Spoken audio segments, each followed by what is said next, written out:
In this video, you're going to learn how to create simple and interactive Python apps using Flet. We'll go through 10 practical examples together, and I'll explain each one step by step. By the end, you'll have a solid understanding of the basics and be ready to start building your own small apps. Before we jump in, remember that you need the Flet module installed. You can do this with a pip command in your terminal. I've already run it on my computer, so I won't repeat it here, but make sure you have it ready before moving forward. Let's start with the first example. Here, we're simply displaying a big friendly text message on the screen. It's as easy as it sounds. When we run this, you'll see "Hello Flet" appear nice and large, making it very clear on the screen. That's all for this one. Simple but effective. In the second example, we add a button that changes text when clicked. We start with a message saying, "Click the button," and when you press the button, the text updates to "clicked." This demonstrates how Flet can respond to user actions. Running it, you'll see the text change immediately after you press the button. Very interactive. The third example introduces a text input field. Here, we can type something into a box and then press a submit button to display our input below. When you run it, whatever you type appears in large, readable text.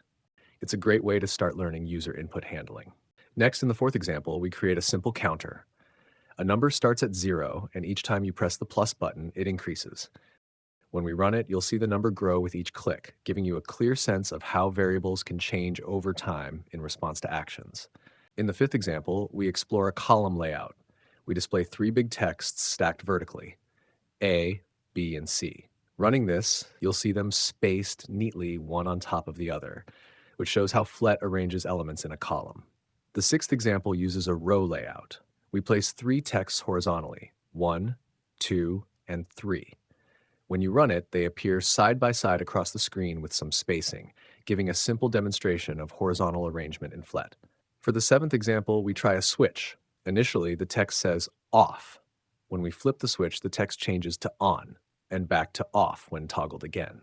Running this, you can interact with the switch and watch the text update in real time, a neat introduction to toggles and event handling. In the eighth example, we use a slider. A value is displayed next to it, starting at 50. Moving the slider updates the number as you slide it.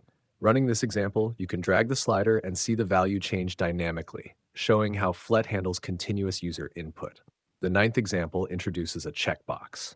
You can check or uncheck it, and the text below updates to show checked or unchecked. When running it, you'll see how simple it is to create interactive options for users, a common element in many apps.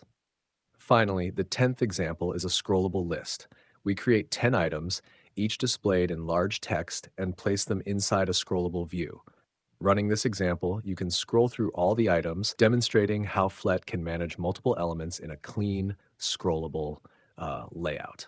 If you enjoyed this Python Flet tutorial, check out similar courses in the courses section. There's a lot to explore. To support the channel, you can join as a member or simply subscribe. Keep learning, keep building, and I'll see you in the next video.